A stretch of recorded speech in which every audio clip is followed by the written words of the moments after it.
Notamment, se sont demandé pourquoi le travail rend plus malade. Karim Benchek. Merci, Monsieur le Président. Monsieur le ministre démissionnaire, aujourd'hui, l'heure est au bilan. Et aujourd'hui, notre diplomatie est en déshérence budgétaire et vos choix y ont fortement contribué. Or, vous le savez, dans une période où la diplomatie est attaquée de toutes parts, la France paie aussi le choix du démantèlement continu de notre réseau pour des raisons budgétaires aussi. Quel bilan faites-vous de votre action alors que les défis diplomatiques n'ont jamais été aussi nombreux?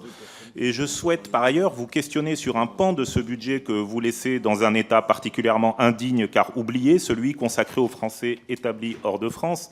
Quel bilan, là aussi, faites-vous de votre action pour les 2,5 millions de nos compatriotes établis hors de France, sachant que les déscolarisations faute de bourse explosent, que le modèle économique des instituts français est remis en cause faute de financement, que la Caisse des Français de l'étranger est désormais en grande difficulté budgétaire et que le réseau consulaire n'a plus les moyens de ses missions, selon les dires même de M. Hermelin, à qui votre gouvernement avait commandé un rapport. Merci. Bruno Le Maire. Je rappelle qu'avant de démissionner de la fonction publique, j'étais diplomate.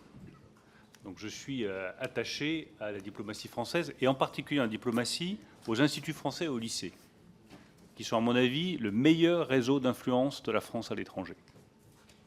Mais lorsque nous avons décidé de réduire un certain nombre de crédits sur les affaires étrangères, nous nous sommes concentrés principalement sur l'aide publique au développement.